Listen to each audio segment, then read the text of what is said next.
Hola, les comparto la reseña del artículo El tecnopopulismo de Rafael Correa. ¿Es compatible el carisma con la tecnocracia? Carlos de la Torre.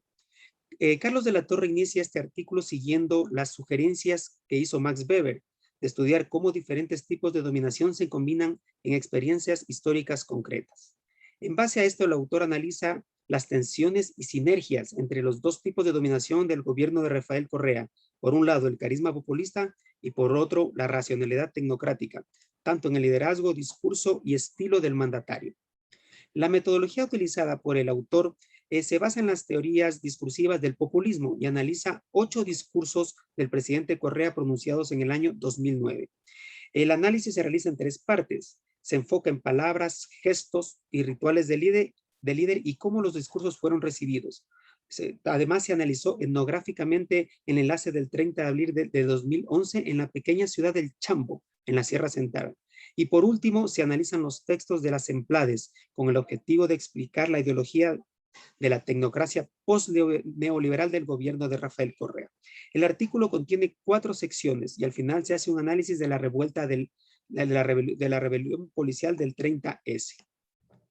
Tecnopopulismo. La primera sección es denominada tecnopopulismo. Este término utilizado por el autor para caracterizar al gobierno de Rafael Correa parece incongruente al inicio, pues a primera vista, debido a que los conceptos de carisma y tecnocracia han sido conceptualizados de forma contraria, como formas contrarias de dominación, de la Torre analiza 2 momentos en la historia ecuatoriana en la que se encuentra un poco de afinidad entre estos 2 términos. El primero, en los años 40, el populista clásico, el líder José María Velasco Ibarra, que llegó al poder no solo por su carisma, sino que hizo uso racional utilitario de sus redes clientelares. Más adelante, en la década de los 80, 90, los gobiernos neopopulistas también hicieron alianzas estratégicas entre políticos populistas con tecnócratas neoliberales que estuvieron a cargo del manejo de la economía. Con estos ejemplos, el autor establece que carisma y tecnocracia no son necesariamente categorías antagónicas. El articulista realiza las siguientes definiciones. Populismo se lo entiende como una estrategia para llegar al poder y gobernar basada en discursos maniqueos que polariza a la sociedad en 2 campos antagónicos, pueblo contra oligarquía. Con esta definición, Carlos de la Torre pretende establecer la categoría del líder carismático, que es construido en la sociedad como un tipo de salvación, algo mesiánico que viene a salvar a la patria y que busca comunicación directa con el pueblo. Establece que quienes estén en contra del proyecto realmente son enemigos de la patria. El populismo por lo general utiliza la movilización desde arriba, es decir, desde el poder que termina chocando con movimientos sociales, cooptándolos y desacreditándolos.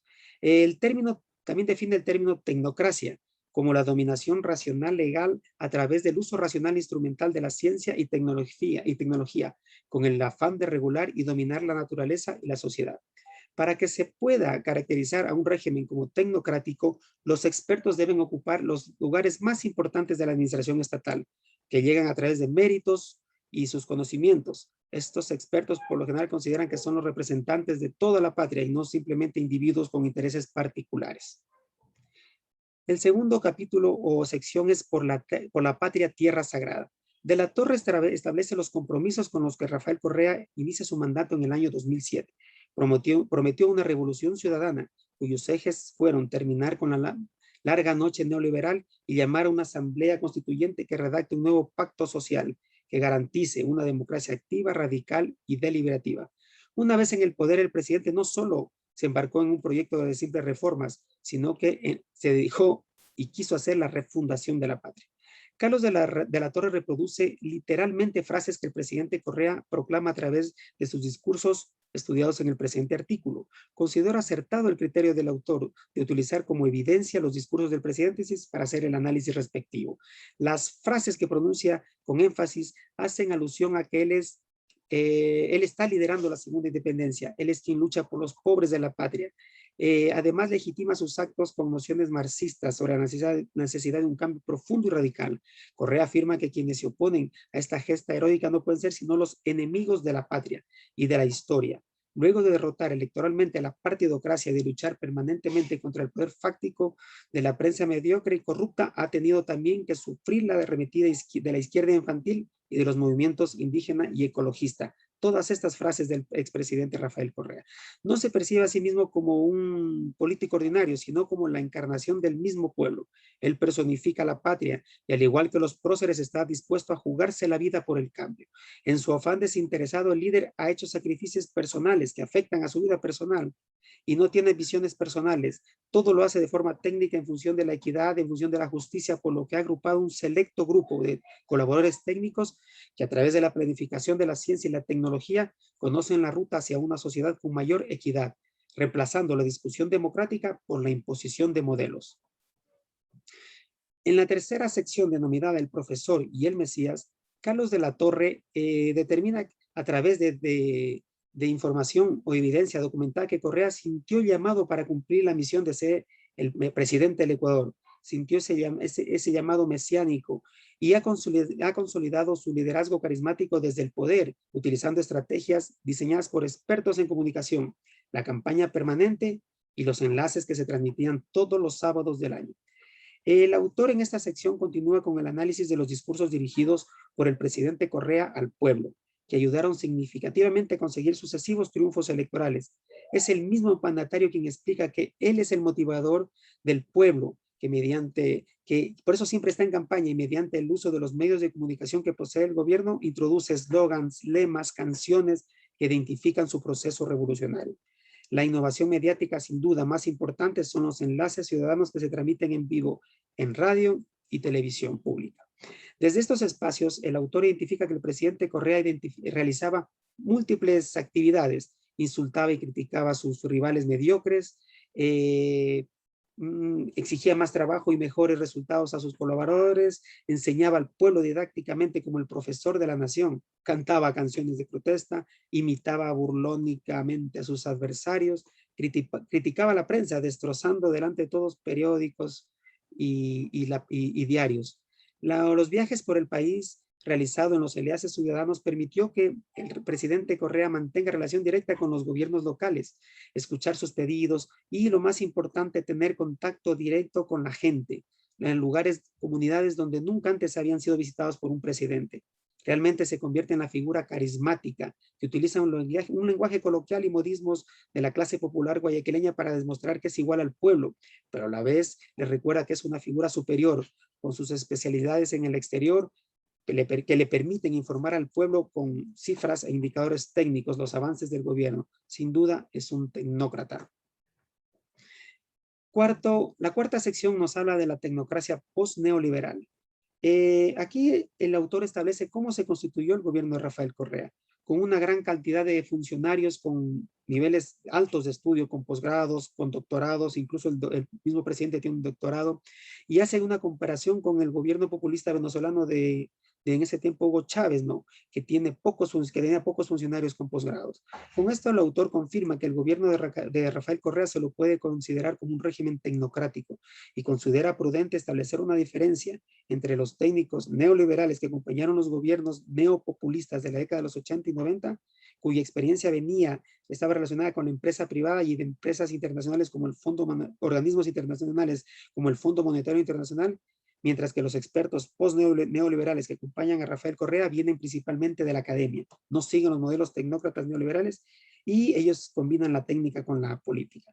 Carlos de la Torre analiza los textos de las EMPLADES, que es la Secretaría encargada de la planificación política, de las políticas públicas, la reforma democrática del Estado, la inversión pública, cooperación técnica y una serie de instituciones a cargo de la generación de información para el desarrollo nacional. En los textos se caracteriza el plan de desarrollo como post-neoliberal. Este es un término que se define como el relanzamiento de la acción pública en el marco de un intenso protagonismo del Estado y con un fuerte acento en la redistribución de la riqueza y reconstrucción de las bases institucionales y de las capacidades estatales para activar una vía heterodoxa de desarrollo. El objetivo del plan de desarrollo es alcanzar el summa causa, la vida plena, que consiste en llegar a un grado de armonía total entre la comunidad y el cosmos. Luego de las 4 secciones, el autor en este apartado de estatismo tecnocrático, movimientos sociales y rebelión policial, determina que si bien el gobierno de Rafael Correa recogió demandas de los movimientos sociales y de la izquierda, luego de un tiempo entró en conflicto con estos sectores, entre los cuales se encuentran los partidos de izquierda como Pachacutic y Movimiento Popular Democrático, la CONAIE, sectores del ecologismo, sindicato de profesores, sindicatos públicos y algunos movimientos estudiantiles. Según el gobierno y Rafael Correa, estos conflictos se deben a que los movimientos sociales y la izquierda son actores corporativistas que representan intereses particulares y no los intereses nacionales, es decir, son inauténticos. El gobierno sostiene que para que el Estado represente los intereses nacionales debe ser rescatado la injerencia de estos grupos corporativos, que cuando estuvieron en funciones simplemente se dejaron viciar por la corrupción. Los conflictos entre movimientos sociales y el régimen también se explican por la estrategia populista de movilización desde el poder que busca cooptar y dividir a los movimientos sociales. Cuando se debatió la ley de servicio público, los afectados la percibieron como un proceso de discusión un poco democrático, y se argumentó que las razones técnicas de racionalización de salarios y eliminación de preventas no fueron suficientemente explicadas y consensuadas. Es por esto que la tropa de la policía y algunos militares de la Fuerza Aérea deciden hacer elevar a protesta su desacuerdo el 30 de septiembre de 2010. Desconociendo los canales de institucionales y sintiéndose como el llamado a resolver cualquier tipo de conflicto, el presidente decide ir en persona al cuartel a explicar los beneficios de la nueva ley. Acostumbrado a ser aclamado, cuando le fallaron los argumentos técnicos y fue abucheado, Correa perdió su carisma. Aquí vale aclarar que Weber nos dice que la autoridad carismática es por su misma naturaleza específicamente inestable. La falta de diálogo del gobierno con los actores calificados como corporativistas y la imposición del criterio de los expertos que tienen la receta para todo, simplemente esto terminó de manera trágica. Luego del rescate espectacular del presidente del Hospital de la Policía y su discurso en la Plaza de la Independencia, su liderazgo adquirió proporciones verdaderamente carismáticas. Al final del artículo, el autor presenta sus conclusiones desde el estudio de las afinidades selectivas entre tecnocracia y carisma en el gobierno de Rafael Correa. Vimos que los expertos posneoliberales están en la cúspide del aparato estatal y comparten la visión del presidente de que el país está embarcado en un proceso de cambio en el que los tecnócratas simplemente responden a los intereses de la sociedad y no intereses particulares. Vimos también que el gobierno de Rafael Correa ha sido cuestionado por los sectores organizados de la sociedad civil y el gobierno ha usado la lógica populista de la movilización desde arriba para movilizar estos movimientos sociales, fortaleciendo organizaciones paralelas. La tensión entre tecnocracia y carisma se evidenció en la revuelta policial, cuando en un momento de crisis el presidente abandonó su criterio racional y trató de probar su carisma ante los insurrectos. El término tecnopopulismo puede ser útil para resaltar las especificidades del liderazgo de Correa con otras experiencias populistas en Latinoamérica como Venezuela y Bolivia, que carecían de cuadros técnicos en sus gobiernos.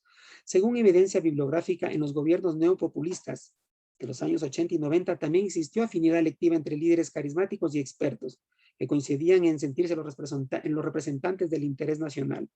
Pero la clase política neopopulista traicionó a los tecnócratas neoliberales cuando quisieron aplicar políticas para generar empleo y crecimiento y a la final terminó cambiándolos.